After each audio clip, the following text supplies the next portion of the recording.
Hello students, मैं doctor Prashant Khare. Economics with doctor Prashant Khare channel में आप सभी का स्वागत है। आज मैं सेमेस्टर 6 के स्टूडेंट के लिए हिस्ट्री ऑफ इकोनॉमिक थॉट में राणा डे लेकर आ रहा हूं, क्योंकि राणा डे बहुत इंपॉर्टेंट है आप लोगों के लिए। इसके पहले हम लोग डिस्कस कर चुके थे Dadabhai Naoroji. Ranade economic thought में किस किस तरह के प्रश्न आने की संभावना है, और अगर लॉन्ग टाइप आंसर पूछा जाएगा ग्रुप सी में तो आप उसका आंसर किस तरह से देंगे, और अगर ग्रुप ए में पूछा जाएगा तो आंसर किस तरह से देंगे। आइए इन सभी टॉपिक्स पर आज हम चर्चा करते हैं।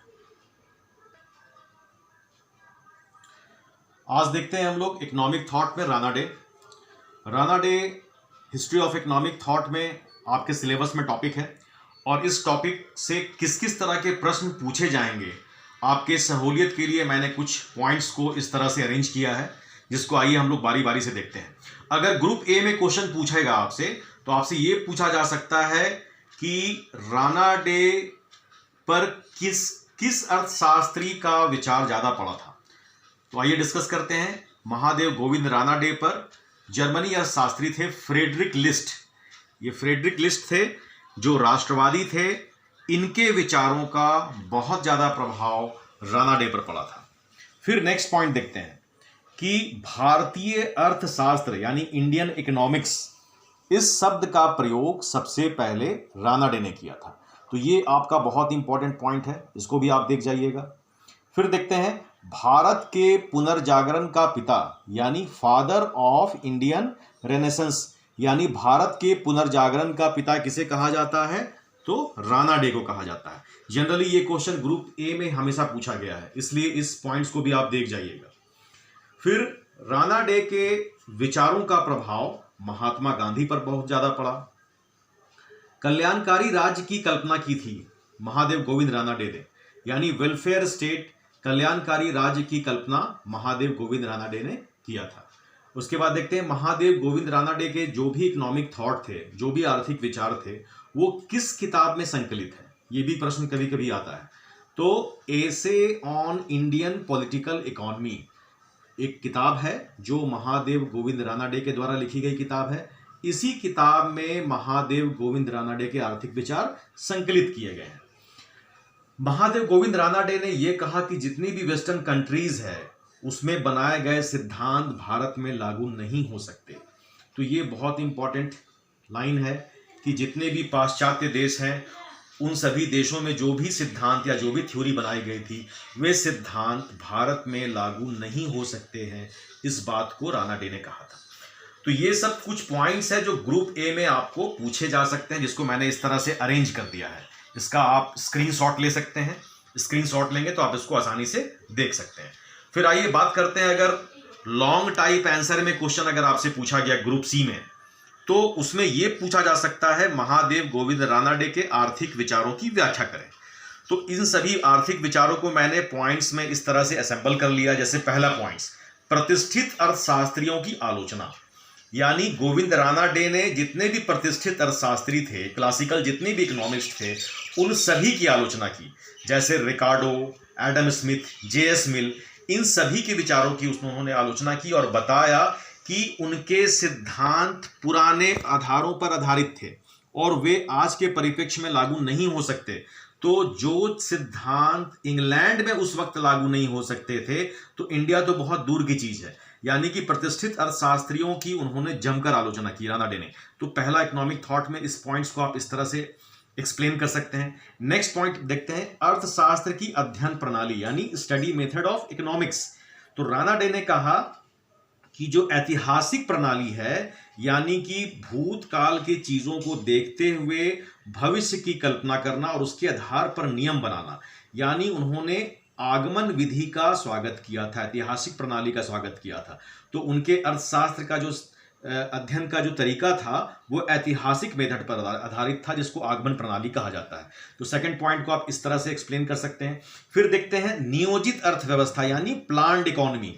तो राणा डे ने यह कहा था कि भारत की अर्थव्यवस्था को अगर नियोजित तरीके से हम विकसित करना चाहें तो ही वो विकसित हो सकती है। इसमें किसी तरह की स्वतंत्र नीति या फ्री ट्रेड पॉलिसी को अगर आप चाहें कि उस पर हम इंप्लीमेंट कर दें तो ये भारत के लिए सही नहीं होगा। फिर बात करते हैं संरक्षण संबंधी नियम यानी लॉ ऑफ प्रोटेक्शन। वो जानते थे कि भारत की अर्थव्यवस्था इस समय बहुत चरमराई हुई है, स्थिति अच्छी नहीं है, तो वैसी स्थिति में वो भारतीय उद्योगों को संरक्षण देने की बात करते थे। और वो जो भारत सरकार की जो व्यापारिक नीति थी उस संबंध में वो चाहते थे कि उसको एक संरक्षण मिले ताकि कोई भी इंडस्ट्री एक समय पर अच्छी तरह से आगे विकसित हो। तो संरक्षण प्रणाली जो था इसमें भी फ्रेडरिक लिस्ट के विचारों से वो काफी सहमत दिखे। फिर बात करते हैं औद्योगिकरण के पक्ष में तर्क यानी टू सपोर्ट इन इंडस्ट्रियलाइजेशन। तो महादेव गोविंद राणा डे औद्योगिकरण के पक्ष में थे। उन्होंने इस बात को कहा था कि अगर औद्योगिक विकास करना है तो भारत की कृषि को मजबूत करना होगा, यानी कृषि के आधार पर ही कच्चे माल का प्रोडक्शन किया जा सकता है।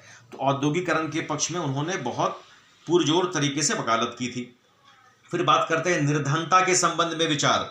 तो महादेव गोविंद राणा डे के विचार निर्धनता के संबंध में ये थे कि भारत एक कृषि प्रधान देश है और कृषि की जो पद्धति है वो पुराने विचारों के आधार पर की जाती है, यानी कि जो कृषि के तरीके हैं वो काफ़ी ऑर्थोडॉक्स विचारधारा से प्रभावित होकर किए जा रहे हैं। तो इन सब चीज़ों में जब तक बदलाव नहीं आएगा भारत निर्धन का निर्धन ही बना रहेगा। यहाँ बेरोजगारी की समस्या है उस पर ध्यान दिया जाना चाहिए, पूंजी निवेश की समस्या है उस पर ध्यान दिया जाना चाहिए। इस तरह से उन्होंने निर्धनता के संबंध में अपने विचारों को रखा।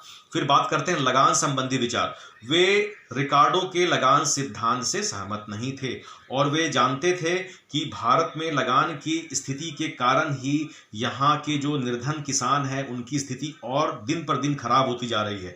और वे लैंड रिफॉर्म्स के पक्ष में थे। राणा डे लैंड रिफॉर्म्स यानी भूमि सुधार के जो नए नए तरीके हैं उनको वो अपनाना चाहते थे और उस ओर उन्होंने इस चीज को इशारा किया था। फिर देखते हैं जनसंख्या संबंधी विचार। वो चाहते थे कि भारत की जो जनसंख्या है उसका डिस्ट्रीब्यूशन यानी उसका वितरण बहुत सही तरीके से होना चाहिए। तो थॉट ऑफ रिगार्डिंग पॉपुलेशन में इस बात की आप व्याख्या कर सकते हैं कि एग्रीकल्चर एरिया में, इंडस्ट्रियल एरिया में जनसंख्या का इस तरह से डिस्ट्रीब्यूशन हो कि एक संतुलित विकास किया जा सके। फिर बात करते हैं अंतर्राष्ट्रीय श्रम विभाजन की यानी इंटरनेशनल डिवीजन ऑफ लेबर। उसमें उन्होंने कहा कि जितने भी क्लासिकल इकोनॉमिक्स ने इस संबंध में जो एक विचार दिए थे कि जितने भी उष्णकटिबंधीय प्रदेश हैं यानी गर्म जलवायु वाले प्रदेश हैं वो सिर्फ और सिर्फ कच्चे माल का उत्पादन करें और जो भी शीतोष्ण कटिबंधीय जलवायु वाले देश हैं यानी ठंडे प्रदेश वाले देश हैं वो एक निर्मित वस्तुओं का निर्माण करें। इस तरह से दोनों जलवायु वाले देशों का भला होगा। लेकिन इस विचारधारा को राणा डे ने सिरे से खारिज किया और बताया कि अगर उष्णकटिबंधीय प्रदेश वाले सिर्फ रॉ मटेरियल बनाएंगे और जो शीतोष्ण कटिबंधीय प्रदेश वाले यानी ठंडी जलवायु वाले प्रदेश हैं वो निर्मित माल का उत्पादन करेंगे, तो इस तरह से तो डिवीजन ऑफ लेबर के आधार पर अगर हम बांट दें तो एक वर्ग जो रहेगा वो सिर्फ विकसित होता चला जाएगा और एक वर्ग जो है वो सिर्फ पिछड़ता चला जाएगा। इसलिए अंतर्राष्ट्रीय श्रम विभाजन के मत से वो सहमत नहीं थे, यानी क्लासिकल इकोनॉमिक्स की फिर उन्होंने आलोचना की। और अंत में आपको ये बता दें, ये क्वेश्चन हमेशा पूछा जाता है कि राणा डे के विचारों से कौन कौन ज्यादा प्रभावित हुए। तो एक थे गोपाल कृष्ण गोखले और दूसरे थे महात्मा गांधी, यानी इन दोनों पर राणा डे के विचारों का बहुत ज्यादा प्रभाव पड़ा। तो स्टूडेंट्स जब भी आपसे ग्रुप सी में क्वेश्चन पूछेगा इस तरह से पहले पॉइंट्स को आप अरेंज कर लीजिएगा, फिर सभी को पैराग्राफ के थ्रू एक्सप्लेन कीजिए और अंत में अपने निष्कर्ष को जरूर लिखिए। तो राणा डे के इस टॉपिक पर मैंने आपको जो भी इस वीडियो के माध्यम से सपोर्ट किया, अगर आपको ये वीडियो पसंद आया हो तो आप इसको लाइक कीजिए, मेरे चैनल को सब्सक्राइब कीजिए और कमेंट जरूर कीजिए कि आप वीडियो और भी दें नए नए टॉपिक्स पर। तो मैं आपके एग्जामिनेशन से पहले बहुत सारे टॉपिक्स को लेकर आऊँगा। तो इस वीडियो को अगर आपको अच्छा लगा तो इस वीडियो को अंत तक देखें और मेरे चैनल को जरूर से जरूर सब्सक्राइब करें। Thank you.